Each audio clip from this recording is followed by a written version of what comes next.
Putri cantik Nadia, anak satu-satunya dari janda kaya bernama Laras, jatuh sakit misterius dan terbaring koma. Semua dokter terbaik sudah menyerah. Laras menangis di samping putrinya, penuh keputusasaan. Di tengah malam, seorang OB bernama Raffi datang perlahan, membawa mangkuk kecil berisi ramuan herbal dari daun dan akar hutan. "Maaf Ibu, kalau diizinkan, saya ingin mencoba membantu dengan cara sederhana." Namun Laras memandangnya dengan sinis. "Kau cuma tukang pel. Apa yang kau tahu tentang penyakit anakku? Ramuan murahanmu tak sebanding dengan obat jutaan yang sudah kubeli." Beberapa dokter tertawa kecil, menertawakan Raffi yang berdiri kaku dengan pakaian kerjanya yang kotor. "Tapi lanjut, saya doakan yang sudah subscribe channel Kisah Populer. Semoga sehat selalu, sebelum panjang umur, rezekinya lancar, dan yang punya hutang segera lunas. Dan jangan lupa komen, dari mana kalian nonton video ini. Yuk kita mulai ceritanya." Malam itu rumah sakit mewah, bina sehat, tenggelam dalam keheningan. Lorong-lorong panjang berkilau oleh cahaya lampu putih dingin, dan di ujung lorong paling sunyi, terdapat ruang VIP nomor 208, tempat di mana waktu seolah berhenti. Hanya bunyi monitor jantung yang berdetak pelan-pelan memecah kesunyian. Bep, bep, bep. Di atas ranjang putih berselimut linen halus, Nadia, gadis cantik berusia 19 tahun, terbaring lemah. Wajahnya pucat bagai porselen, bibirnya kering, dan tubuhnya dipenuhi selang infus, oksigen, serta alat bantu medis yang seolah hanya memperpanjang napasnya. Rambut panjangnya terurai, sebagian menutupi pipi yang dulu cerah kini tampak tak bernyawa. Di sisi ranjang duduk Laras, ibunya, seorang janda kaya berusia awal 40-an yang biasanya tampak kuat, anggun, dan penuh wibawa. Tapi malam itu wajahnya kuyu, matanya sembab. Ia sudah 2 minggu tidak tidur nyenyak, hanya menatap anak tunggalnya yang kini antara hidup dan mati. "Dokter, tolong selamatkan anak saya," ucapnya sore tadi dengan suara parau. Tapi jawaban semua dokter sama saja. "Kami sudah melakukan yang terbaik, Bu Laras." Kondisinya sangat aneh. Semua hasil tes normal, tapi tubuhnya menolak semua obat. "Kami tak bisa menjelaskan ini secara medis." Kata-kata itu masih menggema di telinganya. Laras menggenggam tangan dingin putrinya erat-erat. "Nak, Mama nggak punya siapa-siapa lagi selain kamu. Kalau kamu pergi, Mama nggak tahu harus bagaimana." Air matanya menetes satu persatu ke punggung tangan putrinya. Ia mencoba bicara, berharap Nadia bisa mendengar. "Kamu ingat, Nak? Dulu kamu bilang mau kuliah ke luar negeri, mau buka yayasan untuk anak-anak yatim. Mama janji akan bantu. Tapi sekarang, bahkan untuk membuka mata pun kamu nggak bisa." Laras menatap foto di meja kecil samping ranjang. Foto mereka berdua tersenyum saat ulang tahun Nadia yang ke-18. Bahagia, lengkap, tanpa duka. Sekarang semua itu terasa jauh. Perawat masuk sebentar memeriksa alat dan mencatat grafik. "Tekanannya masih lemah, Bu," katanya pelan. "Kalau Ibu mau istirahat sebentar, kami bisa jagakan." Laras menggeleng pelan. "Tidak, aku mau di sini. Aku takut kalau aku tidur, anakku pergi tanpa sempat aku lihat terakhir kali." Lampu redup ruangan membuat suasana semakin sendu. Dari balik jendela kaca besar, hujan mulai turun perlahan, menetes di kaca seperti ikut menangis. Laras mengusap rambut putrinya. Bibirnya bergetar menahan isak. "Kenapa kamu, Nak? Kenapa tiba-tiba jatuh sakit seperti ini?" Ia ingat hari itu, 3 minggu lalu. Nadia pulang dari kampus dengan wajah pucat. Katanya hanya flu biasa. Tapi 2 hari kemudian, tubuhnya melemah, pingsan, lalu koma begitu saja. Sejak itu, Laras mengundang dokter dari berbagai rumah sakit ternama, bahkan dari luar negeri. Tidak satu pun bisa menjelaskan penyakit itu. Beberapa dokter berbisik di luar ruangan, menyebut ini mungkin penyakit langka saraf otak, tapi tak satu pun bisa memastikan. Laras hanya tahu satu hal, putrinya makin lemah setiap hari. Di kursinya, Laras menggenggam rosario kecil miliknya. Suaranya bergetar di antara doa dan tangis. Ya Tuhan, kalau memang Engkau mau ambil aku, ambil saja nyawaku, jangan anakku. Tapi malam itu, doa-doa Laras seolah menembus sunyi tanpa jawaban. Mesin di samping ranjang terus berdetak datar. Ia menatap wajah anaknya lagi, mencoba tersenyum meski matanya basah. Mama di sini, Nak. Mama nggak akan kemana-mana. Lalu, seolah alam ikut berduka, kilat menyambar di luar jendela. Dan di balik pintu ruangan, seseorang dengan seragam abu-abu sederhana tengah berdiri diam, mendengarkan lirih doa itu, seorang OB bernama Raffi. Tanpa disadari Laras, malam itu adalah awal dari mukjizat yang akan mengubah hidup mereka bertiga selamanya. Jarum jam di dinding menunjukkan pukul 11.57 malam. Hujan masih turun di luar, menetes perlahan di kaca besar ruang VIP 208. Laras belum juga memejamkan mata. Di kursinya, ia hanya menatap wajah putrinya yang pucat, berharap keajaiban datang. Tapi malam semakin larut, dan harapan semakin tipis. Tiba-tiba terdengar ketukan pelan di pintu. Tok, tok, tok. Laras mengerutkan dahi. Siapa malam-malam begini? Gumamnya pelan. Pintu terbuka sedikit, dan muncullah sosok pria dengan seragam abu-abu lusuh. Bajunya basah di bagian bawah, sepatu karetnya kotor oleh air pel. Ia tampak canggung. Itu Raffi, OB yang biasa mengepel lorong rumah sakit tersebut. Permisi, Bu. Suaranya pelan, sopan, nyaris berbisik. Laras langsung menoleh dengan pandangan tajam. Ada apa? Ruangan ini sudah dibersihkan sore tadi. Saya tahu, Bu. Jawab Raffi cepat. Suaranya rendah tapi penuh niat. Saya nggak datang untuk bersih-bersih. Saya cuma ingin bicara sebentar. Laras mendengus pelan. Bicara? Dengan saya? Kamu siapa sebenarnya? Saya Raffi, Bu. Petugas kebersihan di lantai ini. Ia menatap Nadia yang terbaring tak berdaya, lalu kembali menatap Laras dengan hati-hati. Saya dengar dari perawat, kalau putri ibu belum ditemukan obatnya. Saya tahu saya bukan siapa-siapa, tapi kalau ibu izinkan, saya ingin bantu dengan cara sederhana. Laras terdiam sejenak, lalu matanya menyipit penuh curiga. Bantu? Dengan apa? Kamu bahkan bukan dokter. Raffi menunduk. Saya tahu, Bu. Tapi di kampung saya, dulu ayah saya sering bantu orang sakit dengan ramuan dari daun dan akar hutan. Saya cuma ingin coba. Barangkali bisa sedikit membantu kondisi anak ibu. Laras menatapnya dari atas ke bawah. Pria berkulit sawo matang, baju pudar, tangan kasar, rambut berantakan. OB mau menyembuhkan penyakit yang dokter luar negeri saja nggak bisa. Suaranya sarkastik, penuh gengsi.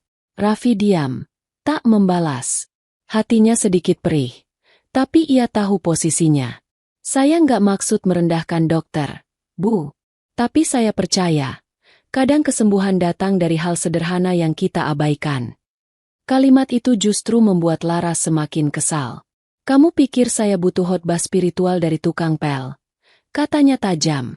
Obat mahal dari luar negeri pun tak bisa menyembuhkan anak saya. Lalu kamu datang dengan air rebusan daun? Apa kamu kira saya bodoh? Nada suaranya meninggi.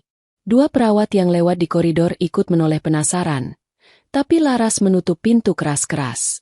Raffi masih berdiri di ambang. Wajahnya tetap tenang.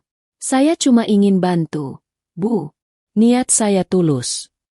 Laras menunjuk ke arah pintu. Pergi sebelum saya panggil keamanan. Saya tidak ingin orang seperti kamu mengganggu anak saya. Suasana ruangan hening kembali.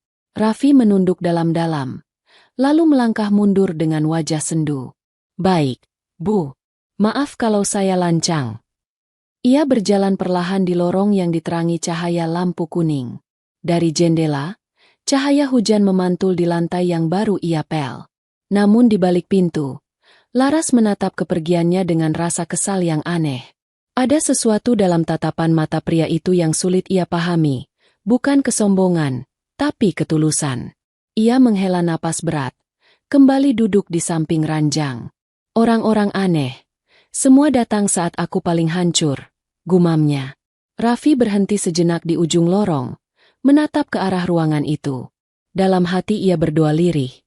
Ya Allah, kalau memang Engkau izinkan, sembuhkanlah anak itu, meski mereka tidak percaya padaku.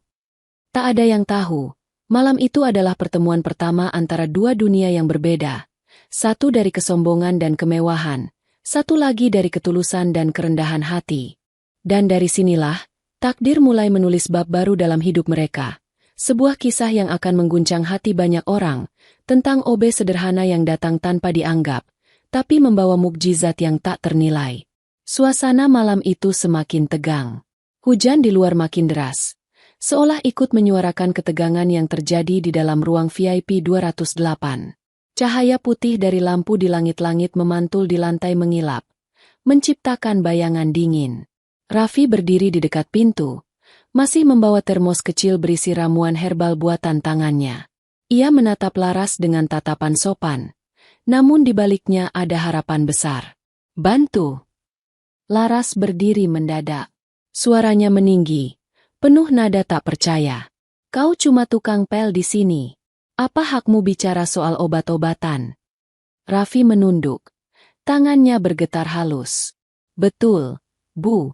Saya memang hanya pekerja kebersihan. Tapi saya juga belajar sedikit tentang ramuan dari orang tua saya di kampung. Dulu banyak orang sembuh dari penyakit yang tak bisa dijelaskan dokter. Cukup, potong Laras keras, hingga suara pantulan dari dinding terdengar menggema. Kau pikir ramuan kampungmu bisa mengalahkan obat yang kubayar jutaan rupiah? Semua dokter di sini saja angkat tangan. Jangan lancang, Raffi. Dua dokter yang sedang memeriksa kondisi Nadia menoleh dengan senyum sinis. Salah satunya, dokter muda berjas putih dengan name tag bertuliskan Dr. Adrian, berkata sambil menahan tawa. Mas, ini rumah sakit modern. Kita pakai ilmu kedokteran, bukan klinik. Dokter satunya menambahkan sambil menggeleng. Kalau semua penyakit bisa disembuhkan dengan daun hutan, mungkin rumah sakit ini sudah tutup dari dulu. Tawa kecil terdengar. Salah satu perawat menunduk menahan malu, tapi yang lain justru ikut tersenyum geli. Laras melipat tangannya di dada. Tatapannya menusuk seperti pisau. Kau dengar? Bahkan dokter saja tahu tempatmu di mana. Jangan ganggu kami lagi. Namun Raffi tetap berdiri tegak. Wajahnya tenang. Suaranya lembut. Saya tidak bermaksud merendahkan ilmu siapapun, Bu. Saya hanya melihat ibu sudah sangat putus asa. Saya ingin mencoba, meski hanya sedikit. Kadang Tuhan menyembuhkan lewat jalan yang tak disangka. Ucapan itu membuat Laras semakin murka. Kau menggurui aku sekarang, serunya. Kau pikir aku tidak berdoa? Aku sudah minta pertolongan Tuhan, tapi bukan lewat tukang pel seperti kau. Matanya memerah, suaranya bergetar antara marah dan sedih. Pergi, sebelum aku panggil keamanan. Raffi menunduk. Sekali lagi, ia mencoba berbicara. Baik, Bu.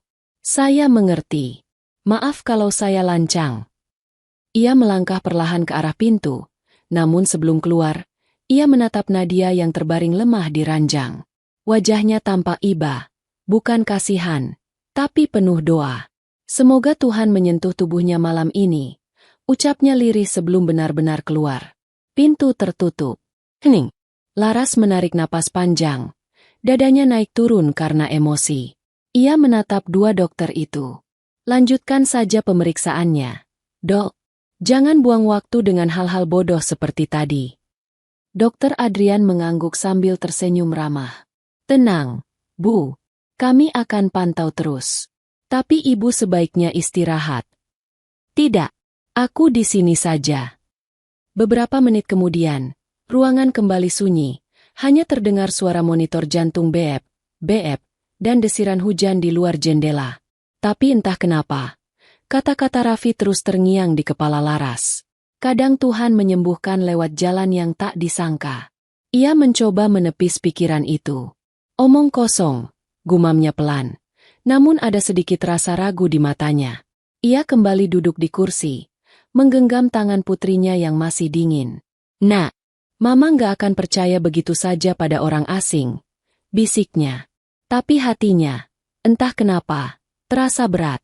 Sementara di luar ruangan, Raffi berdiri diam di koridor yang remang. Ia menatap pintu ruangan itu, lalu menatap langit malam di balik jendela besar rumah sakit. Tuhan, aku cuma ingin bantu, bukan untuk dilihat, tapi untuk menolong. Ia menunduk, berjalan menjauh pelan-pelan sambil membawa termos herbal di tangannya. Setiap langkahnya terdengar samar di lantai marmer. Dan di balik keheningan malam itu, tanpa ada yang menyadari, sebuah awal dari mukjizat mulai bergetar pelan dalam tubuh Nadia. Mukjizat yang akan membuat semua orang di ruangan itu kelak menunduk malu. Langkah Raffi terdengar pelan di koridor panjang rumah sakit yang kini nyaris sepi. Cahaya lampu neon memantul di lantai yang baru saja ia pel sore tadi, meninggalkan bayangan tubuhnya yang lelah namun masih tegak. Ia menunduk dalam, membawa termos kecil berisi ramuan herbal yang tadi tak sempat ia berikan. Di dalam dadanya, rasa sedih dan kecewa bercampur menjadi satu. Ia tak marah. Ia tahu tempatnya di mata orang-orang kaya seperti Bularas. Rendah, tak dianggap, bahkan dianggap mengganggu. Tapi hatinya tetap tenang. Ia hanya berdoa dalam diam. Ya Allah, gumamnya pelan. Aku cuma ingin menolong, bukan untuk diakui. Kalau engkau izinkan, tolong sembuhkan anak itu meski aku tak bisa berbuat apa-apa. Ia menatap jendela kaca di ujung lorong. Hujan masih turun perlahan, menetes seperti air mata malam. Sesekali kilat menyambar jauh di langit Jakarta, menerangi wajahnya yang pasrah. Ia menghela napas panjang dan hendak melangkah pulang. Namun baru beberapa langkah, dari balik pintu ruang VIP 208, terdengar suara panik seorang perawat. Bu! Tangan Nadia bergerak. Suara itu seperti petir di telinga Laras. Ia yang semula duduk lesu langsung menoleh cepat. Matanya membelalak. Apa? Serunya. Berdiri dan menatap ke arah putrinya. Benar. Di antara selimut putih dan selang infus, jemari Nadia perlahan menggeliat. Sesuatu yang tak terjadi selama 2 minggu terakhir. Monitor di sisi ranjang yang tadi menunjukkan garis datar nyaris stabil, kini mulai berdetak teratur. Bep, bep, bep. Detak itu terdengar seperti musik kehidupan yang lama hilang. Para dokter yang masih berada di ruangan spontan menghampiri. Ini, aneh. Gumam Dr. Adrian sambil memeriksa layar monitor. Tidak ada intervensi obat baru barusan. Tekanan darahnya naik. Nadinya normal kembali. Perawat lain hampir menjatuhkan clipboardnya karena gugup. Saya baru ganti infus 5 menit lalu. Dok, tidak ada prosedur lain. Laras terpaku. Tangannya gemetar. Air mata menetes tanpa ia sadari. Dalam hatinya terngiang jelas suara Raffi sebelum pergi tadi. Kadang kesembuhan datang dari hal sederhana yang tak kita sangka. Ia menutup mulut dengan kedua tangan. Tubuhnya bergetar. Apakah ini benar terjadi? Bisiknya. Dr. Adrian menatapnya dengan wajah bingung. Secara medis, kami tidak punya penjelasan. Tapi tubuhnya mulai merespons. Laras menatap wajah anaknya yang mulai bersemu merah muda. Bibir yang tadi pucat kini tampak lebih hangat. Air mata yang tadinya penuh keputusasaan kini berubah jadi air mata haru. Ia menunduk, berbisik di telinga putrinya. Nah, Mama di sini. Kalau kamu bisa dengar Mama, buka matamu, nak. Jemari Nadia kembali bergerak pelan. Kali ini lebih jelas. Semua orang di ruangan itu terdiam, antara percaya dan tidak. Seolah waktu berhenti sesaat untuk menyaksikan mukjizat kecil di tengah keputusasaan. Laras mengusap pipinya yang basah, lalu berkata pelan tapi pasti, "Panggil pria tadi. Cepat." Perawat menatap satu sama lain. Maksud ibu, petugas kebersihan itu. Ya, Raffi. Suaranya tegas. Kali ini tidak ada nada meremehkan. Cari dia sekarang juga. Perawat berlari keluar ruangan, menyusuri lorong panjang. Di ujung lorong, Raffi yang hampir mencapai lift berhenti ketika mendengar suara langkah cepat. Mas Raffi, Bu Laras manggil. Raffi menoleh, wajahnya heran. Ada apa? Anaknya Bu Laras, Bergerak. Dokter bilang mulai sadar. Raffi mematung. Bibirnya tergetar. Ia menatap ke arah langit-langit rumah sakit, lalu menutup matanya sejenak. Alhamdulillah. Gumamnya pelan. Terima kasih. Ya Allah. Ia menggenggam termos herbalnya lebih erat, lalu berlari kembali ke ruang VIP 208 dengan langkah mantap. Dalam dadanya, ada perasaan hangat yang belum pernah ia rasakan sebelumnya. Campuran antara syukur, haru, dan keyakinan bahwa malam itu, Tuhan benar-benar sedang bekerja lewat tangan yang dulu dihina. Koridor rumah sakit yang tadinya sunyi kini dipenuhi langkah-langkah tergesa. Perawat membawa Raffi kembali menuju ruang VIP 208, tempat di mana beberapa menit lalu keajaiban kecil baru saja terjadi. Begitu pintu dibuka, semua mata langsung tertuju padanya. Tak ada lagi tawa atau ejekan seperti sebelumnya, hanya tatapan penuh tanda tanya dan harapan. Laras berdiri di sisi ranjang, wajahnya basah oleh air mata.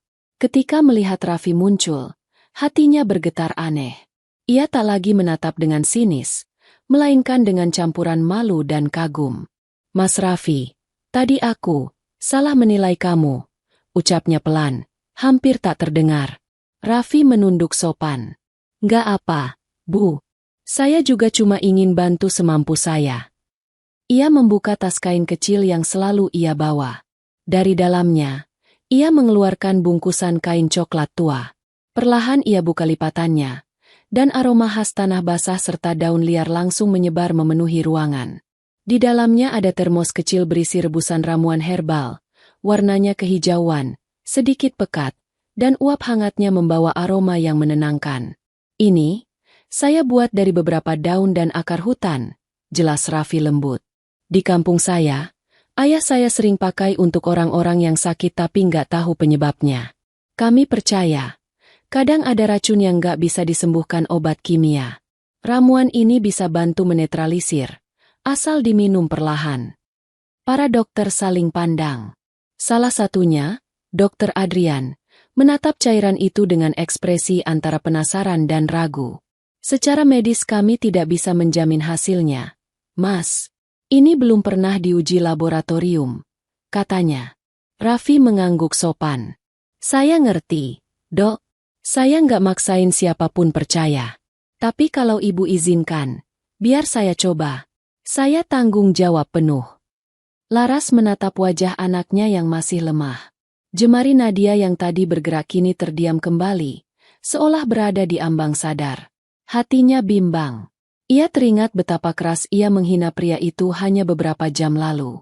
Tapi di saat semua ilmu tak mampu menjawab, hanya ada satu hal tersisa, harapan.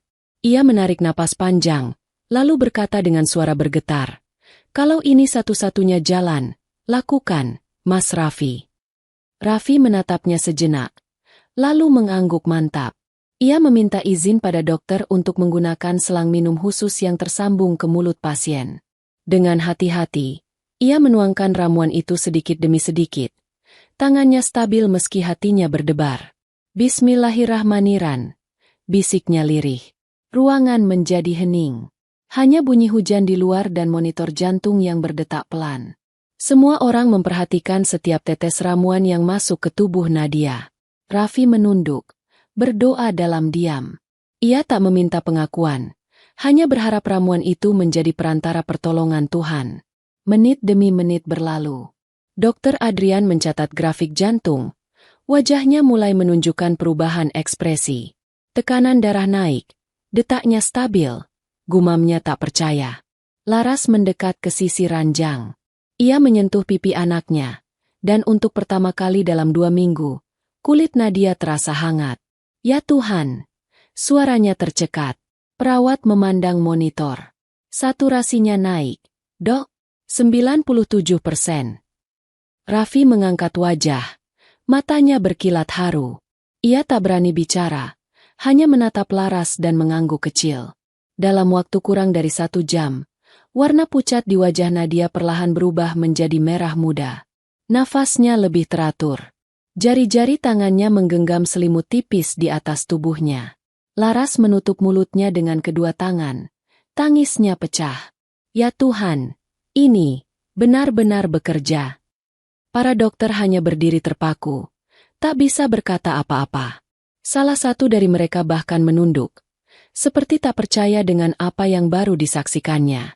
Raffi menatap ke langit-langit. Uap ramuan masih mengepul pelan di udara. Di hatinya hanya ada rasa syukur yang dalam.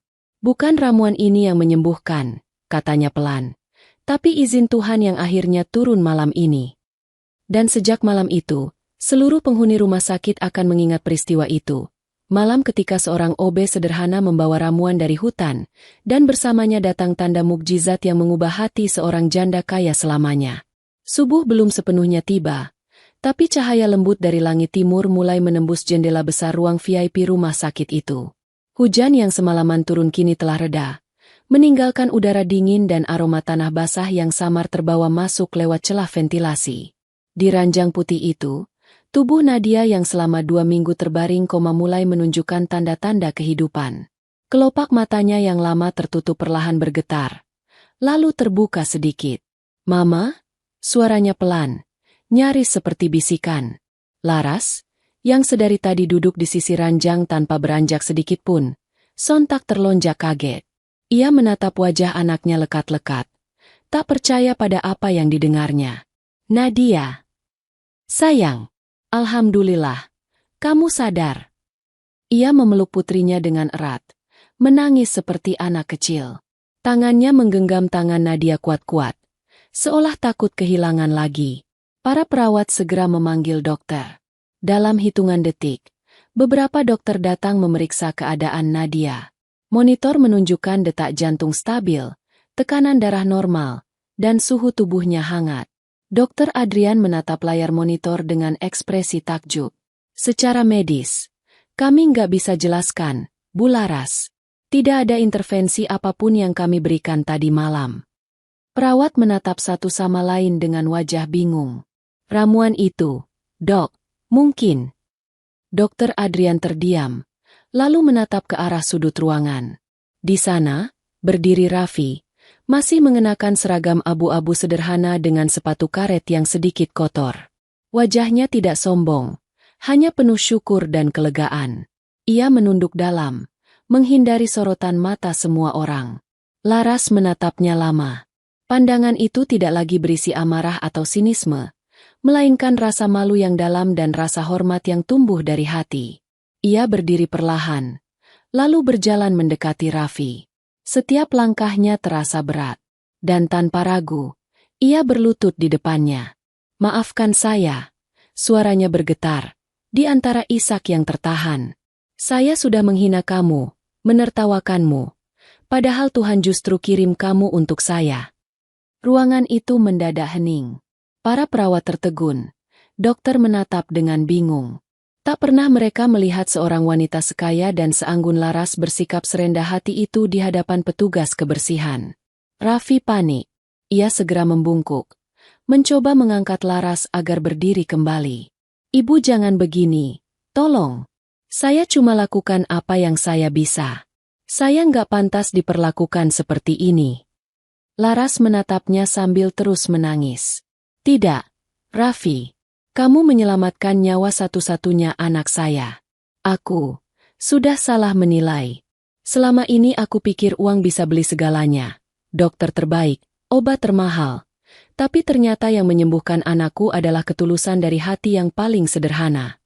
Nadia yang masih lemah menatap adegan itu dengan mata basah. "Mama, siapa dia?" Laras menatap anaknya sambil tersenyum lembut. "Dia, malaikat penolong kita, Nak. Orang yang Tuhan kirim di saat semua orang menyerah." Raffi menunduk. Matanya juga berkaca-kaca. "Jangan panggil saya penolong, Bu. Saya cuma alat kecil yang Tuhan pakai. Semua ini kehendaknya." Laras menggeleng pelan. "Kalaupun begitu, aku tetap berterima kasih. Tanpa tanganmu yang kotor oleh kerja keras itu, mungkin anakku tak akan buka mata hari ini." Cahaya mentari pagi mulai menyelinap masuk, menyinari wajah mereka bertiga.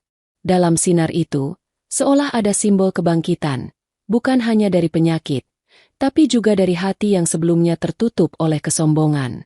Hari itu, untuk pertama kalinya, Laras menunduk di hadapan seseorang yang dulu ia remehkan, dan dalam kerendahan hatinya, ia menemukan kedamaian yang tak pernah ia miliki. Sementara Raffi hanya berdiri di sana, dengan senyum lembut dan mata berkaca, menyadari satu hal. Kadang mukjizat terbesar bukan hanya ketika seseorang disembuhkan, tapi ketika hati yang sombong berubah menjadi hati yang tahu berterima kasih. Pagi itu udara di luar jendela rumah sakit terasa lebih hangat dari biasanya. Matahari baru saja terbit. Sinarnya menembus tirai putih dan menyinari wajah Nadia yang kini sudah benar-benar sadar. Ia tampak lemah, tapi senyum tipis di bibirnya membuat ruangan terasa hidup kembali.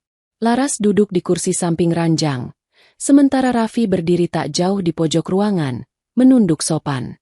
Di tangannya masih tergenggam termos kecil yang semalam menjadi saksi mukjizat. Semua dokter sudah pergi setelah memastikan kondisi Nadia stabil. Kini, hanya mereka bertiga yang tersisa. Mas Raffi, suara Laras lembut memecah keheningan. Duduklah sebentar. Aku ingin tahu, siapa sebenarnya kamu? Raffi tampak gugup. Ia mengusap tangan kasarnya yang penuh bekas kerja keras. Saya cuma orang biasa, Bu. Nggak ada yang istimewa dari saya. Tolong, kata Laras. Nada suaranya lembut tapi tegas. Setelah apa yang terjadi semalam, aku rasa Tuhan nggak mungkin pilih orang sembarangan untuk datang menyelamatkan anakku. Raffi menatapnya pelan. Ia menarik napas panjang sebelum akhirnya duduk di kursi dekat jendela. Pandangannya mengarah keluar, ke langit biru yang mulai cerah. Sebenarnya, Bu, ia mulai bercerita. Suaranya tenang tapi syarat emosi. Saya memang kerja sebagai petugas kebersihan di rumah sakit ini karena butuh uang buat obati ibu saya di kampung. Ibu saya sakit parah, dan penghasilanku di sini cuma cukup buat kirim sedikit-sedikit tiap bulan. Laras mendengarkan dengan wajah serius. Tapi yang mungkin ibu belum tahu, lanjut Raffi, ayah saya dulu dikenal di desa sebagai tabib, orang yang paham pengobatan tradisional. Kami bukan orang kaya, tapi banyak orang datang dari jauh cuma untuk minta tolong. Saya tumbuh besar melihat ayah menolong orang dengan ramuan dari hutan. Beliau selalu bilang, anakku, ilmu bukan buat sombong. Kalau kamu bisa bantu orang, bantulah. Jangan lihat siapa mereka. Suaranya bergetar sedikit ketika ia menyebut ayahnya. Tapi waktu ayah meninggal, saya putuskan pergi ke kota. Saya pikir, ramuan kampung gak akan dihargai di sini. Orang-orang kota lebih percaya obat mahal dan rumah sakit modern. Jadi saya buang semua itu. Bu, saya kerja apa aja yang bisa. Jadi OB, tukang angkut, tukang bersih-bersih. Supaya ibu bisa tetap makan dan berobat. Ia menatap ke arah Laras dengan mata yang jujur dan dalam. Ternyata, Tuhan malah pakai ilmu kampung itu buat nolong anak ibu. Laras terdiam lama. Matanya berkaca-kaca. Setiap kata yang diucapkan Raffi seperti pisau yang menusuk hati nuraninya. Ia teringat bagaimana semalam ia mengusir pria ini dengan hinaan, bahkan menertawakan keyakinannya. Dan kini, orang yang ia hina itu justru duduk di hadapannya. Sederhana tapi memancarkan ketenangan yang tak bisa dijelaskan. Dalam hati, Laras berkata lirih, bagaimana mungkin aku menghina orang semulia ini? Hanya karena pakaiannya sederhana? Raffi menunduk kembali. Saya cuma beruntung, Bu. Saya nggak punya apa-apa selain keyakinan. Kalau saya bisa bantu sedikit saja, itu sudah lebih dari cukup buat saya. Laras tak mampu menahan air matanya lagi. Ia menatap Raffi dengan lembut, lalu berkata, kamu nggak cuma bantu sedikit, Raffi. Kamu mengubah semuanya, bukan cuma hidup anakku, tapi cara pandangku terhadap dunia. Raffi tersenyum tipis. Mungkin itu cara Tuhan ngajarin kita semua, Bu, bahwa yang sederhana belum tentu tak berharga. Cahaya pagi menyinari wajah mereka berdua, menciptakan suasana tenang dan penuh syukur. Di ranjang, Nadia memejamkan mata lagi, bukan karena lemah, tapi karena hatinya damai mendengar kisah itu. Dan untuk pertama kalinya, Laras menyadari bahwa kadang orang yang dianggap kecil di mata manusia justru besar di mata Tuhan. Hari-hari berlalu dengan cepat setelah keajaiban itu. Rumah sakit, Bina Sehat, kini menjadi perbincangan banyak orang. Di setiap lorong, perawat dan dokter masih saling berbisik tentang anak pasien VIP yang sembuh karena ramuan seorang OB. Sebagian tak percaya, sebagian malu, tapi semua sepakat. Peristiwa itu adalah mukjizat yang mereka saksikan sendiri. Nadia kini sudah bisa berjalan pelan di taman rumah sakit, ditemani ibunya. Tubuhnya masih lemah, tapi wajahnya kembali berseri seperti dulu. Setiap kali tertawa kecil, Lara selalu menatapnya dengan mata berkaca-kaca, seolah masih takut semua itu hanya mimpi. Dan di setiap langkahnya, Lara selalu ingat satu nama, Raffi. Pria sederhana dengan hati besar yang mengubah segalanya.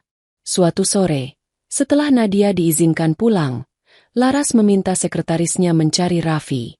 Bukan untuk urusan pekerjaan, tapi untuk sesuatu yang jauh lebih pribadi. Undang dia ke rumahku, katanya singkat. Aku ingin menemuinya sendiri. Sore itu, di sebuah rumah megah di kawasan elit Jakarta Selatan, sebuah mobil sederhana menurunkan Raffi di depan gerbang tinggi berwarna putih. Ia mengenakan kemeja biru polos yang sedikit kusut. Sepatu hitamnya sudah pudar warnanya. Namun wajahnya tetap tenang, seperti biasa. Ketika pintu besar dibuka, Laras menyambutnya langsung, bukan dengan tatapan sinis seperti dulu, tapi dengan senyum lembut dan mata penuh rasa hormat. Masuklah, Raffi, katanya pelan. Aku sudah menunggumu. Raffi melangkah masuk dengan sopan.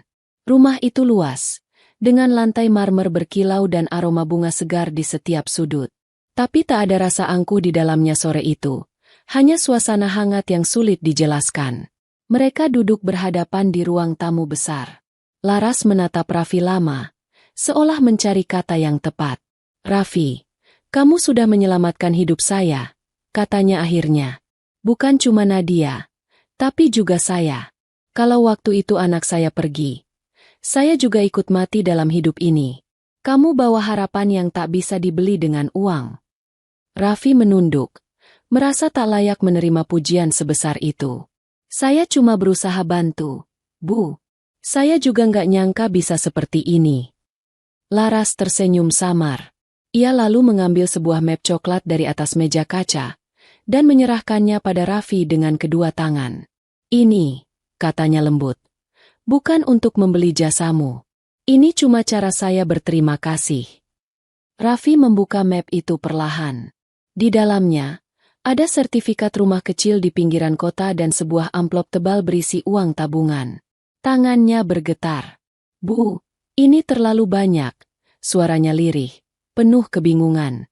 Saya nggak bisa terima sebanyak ini. Laras menggeleng tegas. Matanya berkaca-kaca. Tidak, Raffi. Justru ini masih terlalu kecil dibanding nyawa anak saya. Rumah dan uang bisa dicari. Tapi Nadia cuma satu. Dan tanpa kamu, dia nggak akan duduk di sampingku lagi seperti sekarang. Nadia yang sejak tadi duduk di kursi dekat jendela ikut tersenyum. Mas Raffi pantas menerimanya. Aku juga mau bilang terima kasih. Raffi menatap gadis itu dengan senyum tulus. Gak usah terima kasih, Mbak Nadia. Cukup kamu sehat. Itu hadiah paling besar buat saya. Laras terdiam sejenak, menatap pria di depannya. Begitu sederhana, tapi berjiwa besar. Dalam hati, ia berkata lirih, betapa kecilnya aku dulu di hadapan Tuhan, saat menghina orang sebaik ini. Ia berdiri, mendekat ke Raffi, lalu menepuk pundaknya dengan lembut. Mulai hari ini, kamu bukan hanya penyelamat anakku. Kamu sudah seperti keluarga kami, Raffi. Raffi menatapnya tak percaya. Matanya berkaca. Terima kasih, Bu. Saya nggak tahu harus bilang apa. Cukup bilang, kamu jangan pergi jauh-jauh. Jawab Laras sambil tersenyum haru. Dan di sore yang hangat itu, di rumah megah yang dulu terasa dingin oleh kesombongan, akhirnya hadir kehangatan baru, bukan dari harta, tapi dari ketulusan seorang pria sederhana yang hatinya lebih berharga daripada permata. Kabar itu menyebar cepat. Jauh lebih cepat dari yang bisa dibayangkan Laras atau Raffi. Dalam beberapa hari saja, hampir semua pegawai rumah sakit, Bina Sehat, tahu cerita tentang janda kaya raya yang jatuh hati pada OB sederhana. Di setiap sudut lorong, di kantin, Bahkan di ruang perawat, bisik-bisik itu terdengar seperti angin dingin yang menusuk. Kau dengar enggak? Bu Laras, pasien VIP itu, katanya sering dijemput sama OB. Iya, iya. Katanya OB itu dulu bawa ramuan ajaib. Sekarang malah diajak makan di rumah besar. Aneh, ya? Masa janda sekaya itu dekat sama petugas kebersihan? Jangan-jangan OB itu dukun. Tawa kecil mengiringi kata-kata itu. Ada yang iri, ada yang sinis, tapi tak satu pun tahu kebenarannya. Raffi hanya bisa menunduk setiap kali melewati mereka. Ia mendengar semuanya, tapi memilih diam. Ia tak marah, hanya sedih. Yang ia lakukan tulus, tapi justru jadi bahan gunjingan. Sementara itu, di lingkungan tempat tinggal Laras yang elit dan terjaga reputasinya, isu itu mulai menjadi bahan pembicaraan baru. Beberapa tetangga datang dengan alasan basa-basi, tapi ujung-ujungnya sama, mengingatkan, atau lebih tepatnya menilai. Laras, kata seorang wanita bergaun elegan sambil menyeruput teh di teras rumah.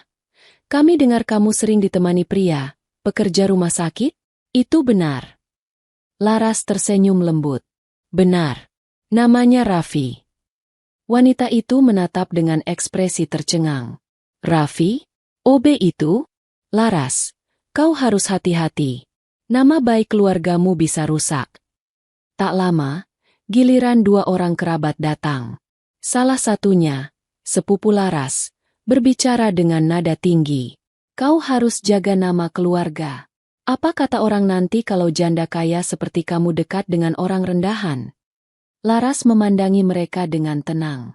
Wajahnya tak menunjukkan kemarahan, hanya kelelahan mendengar kata yang sama. Rataan, kelas, status. Ia menarik napas dalam, lalu berkata dengan tenang namun menusuk. Orang rendahan yang kalian sebut itu, justru menyelamatkan anakku. Tidak seperti kalian yang hanya datang saat aku susah lalu mengkritik. Kedua kerabat itu terdiam, menunduk malu.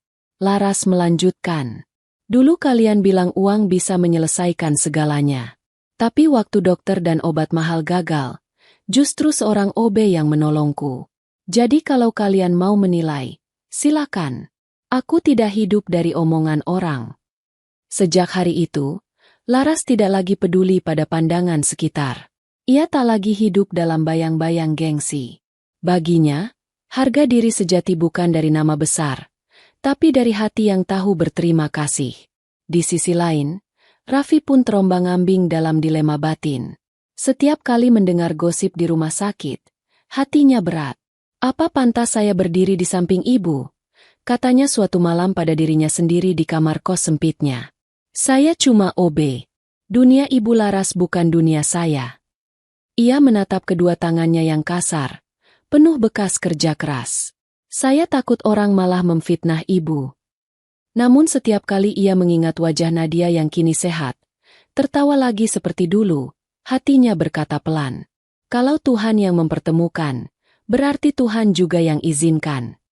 Ia tahu cinta bukan soal harta, tapi keikhlasan. Bukan soal status, tapi niat baik. Maka, meski langkahnya terasa berat setiap kali berhadapan dengan pandangan sinis, ia tetap melangkah.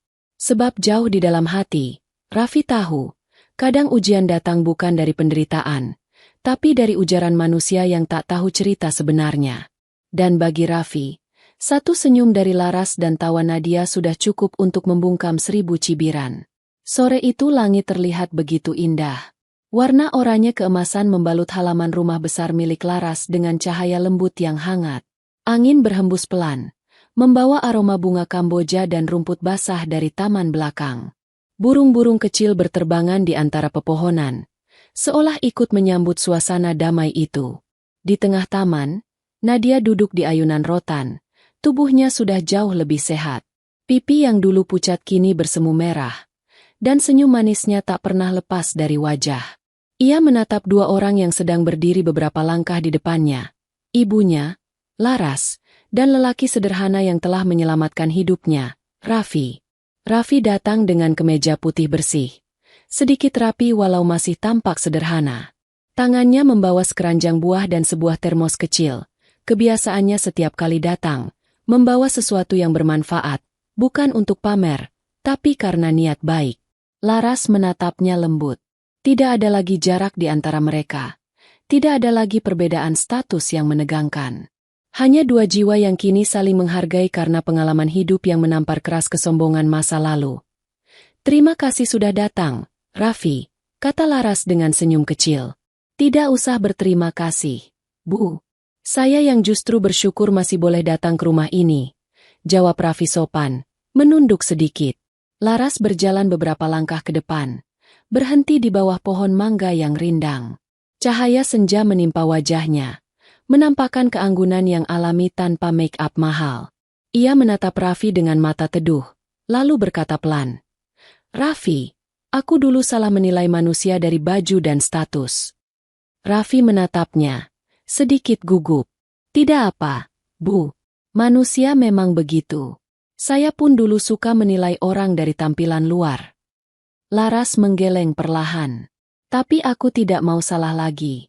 Aku ingin kamu ada di hidup kami, bukan cuma sebagai penolong." Raffi terdiam. Kata-kata itu terasa berat tapi lembut, menyentuh sesuatu di dalam hatinya yang selama ini ia tahan. "Maksud Ibu?" tanyanya pelan. Laras menatapnya langsung. Suaranya bergetar namun jujur. "Aku menyukai ketulusanmu, Raffi." Suasana taman mendadak hening. Hanya suara daun-daun yang bergesekan ditiup angin.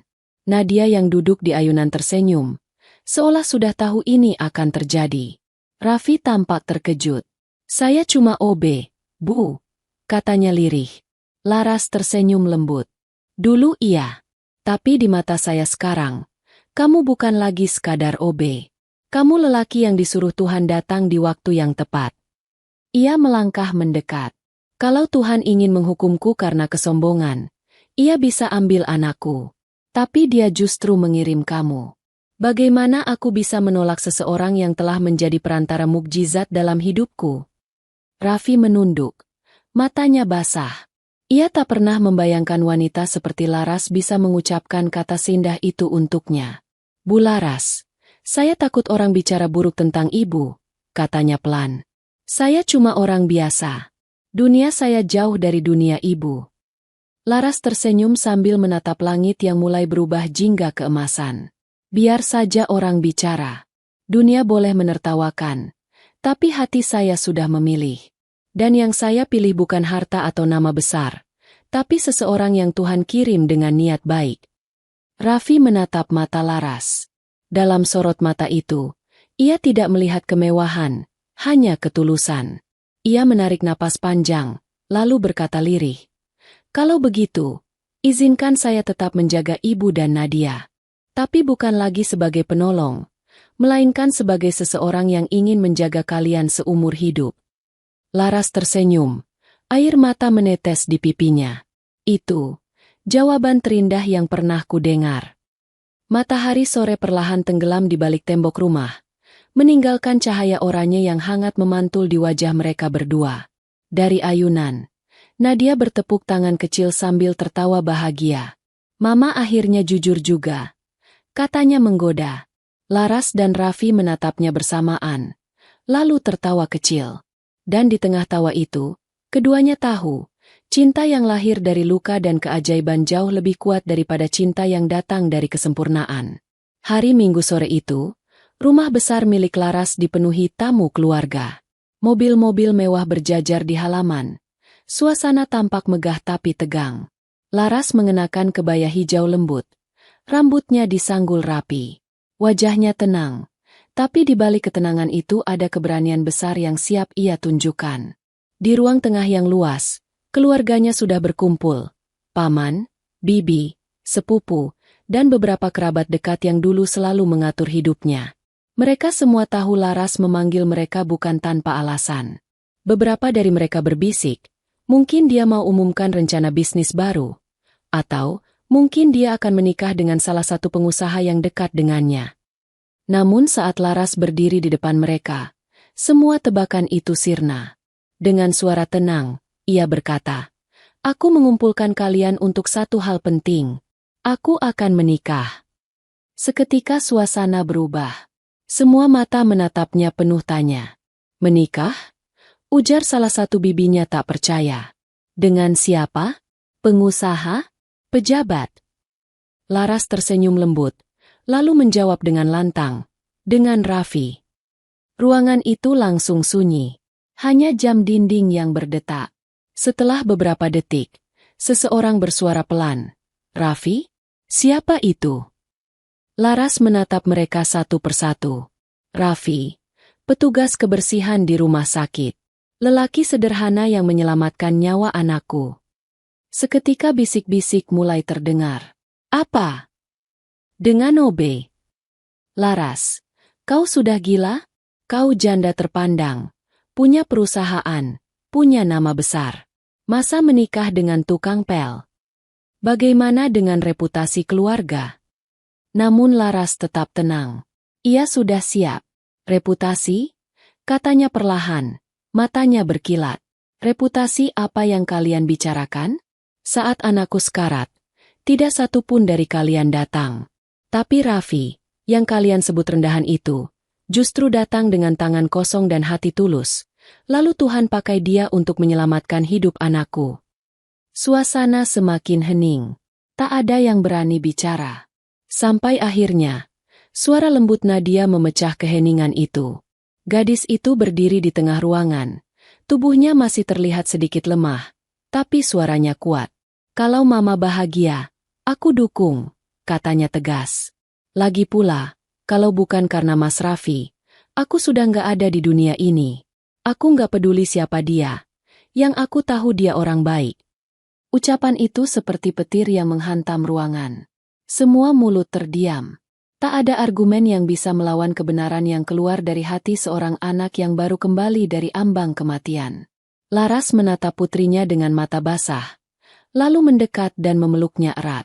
Terima kasih, sayang. Kamu selalu jadi alasan Mama untuk berani. Beberapa kerabat yang tadinya menentang mulai menunduk malu. Ada yang pura-pura sibuk dengan ponselnya, ada yang pelan-pelan meninggalkan ruangan. Tapi sebagian yang masih memiliki hati ikut tersenyum haru melihat keberanian Laras. Beberapa hari kemudian, Raffi datang ke rumah dengan setelan jas sederhana warna abu-abu. Ia tampak kikuk, tapi wajahnya memancarkan ketulusan yang sama seperti malam saat ia pertama kali menawarkan bantuannya di rumah sakit. Di depan keluarga Laras, ia menunduk hormat. Saya tahu, saya bukan orang kaya, bukan pejabat, dan bukan siapa-siapa. Tapi saya janji, saya akan jaga Bu Laras dan Mbak Nadia seumur hidup saya, kalau diizinkan. Laras menatapnya dengan senyum lembut. Air matanya menetes. Bukan lagi, Ibu. Raf, katanya pelan, penuh cinta. Panggil aku Laras saja. Dan di ruangan itu, di hadapan keluarga yang dulu menilai segalanya dengan uang dan status, Laras menepati janjinya. Untuk tidak lagi menilai manusia dari penampilan atau harta, tapi dari hati. Sore itu, dunia mereka mungkin masih menghakimi, tapi Laras tahu satu hal pasti. Cinta sejati tak butuh izin siapapun, selain restu dari Tuhan yang mempertemukan dua hati dengan cara paling tak terduga. Beberapa bulan kemudian, rumah besar milik Laras tampak berbeda. Bukan karena kemewahan, melainkan karena kehangatan yang kini terasa di setiap sudutnya. Halaman belakang yang dulu hanya taman biasa kini disulap menjadi tempat yang indah, dihiasi bunga melati putih, kain krem lembut, dan lampu-lampu gantung kecil yang berayun perlahan tertiup angin sore. Tidak ada pesta mewah, tidak ada tamu pejabat berjas mahal. Yang hadir hanyalah keluarga dekat, para pegawai rumah sakit, dan beberapa tetangga yang dulu sempat meragukan hubungan mereka. Namun justru kesederhanaan itulah yang membuat suasana begitu hangat dan tulus. Di bawah langit senja yang berwarna oranye keemasan, Raffi berdiri tegak di depan penghulu. Jas abu-abu yang ia kenakan sederhana, tapi pas di tubuhnya. Di matanya yang teduh tampak getar haru yang sulit disembunyikan. Tangan kasarnya yang dulu memegang pel kini gemetar memegang cincin pernikahan. Dari ujung taman, Laras berjalan perlahan.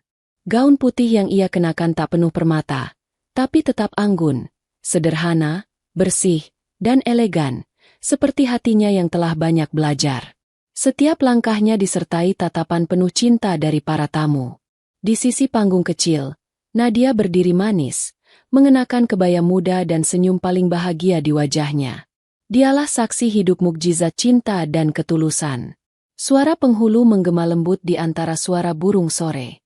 Dengan satu tarikan napas, Raffi mengucap ijab kabul dengan suara mantap tapi bergetar. Saya terima nikahnya Laras binti Darmawan dengan mas kawin seperangkat alat salat dibayar tunai. Hening sesaat. Lalu serentak. Tepuk tangan dan takbir kecil terdengar. Beberapa tamu meneteskan air mata. Siapa sangka, seorang OB yang dulu hanya dikenal karena mengepel lantai rumah sakit kini berdiri gagah sebagai suami dari seorang janda kaya raya yang dulu pernah menghina dan meremehkannya. Raffi menatap Laras. Matanya berkilat lembut.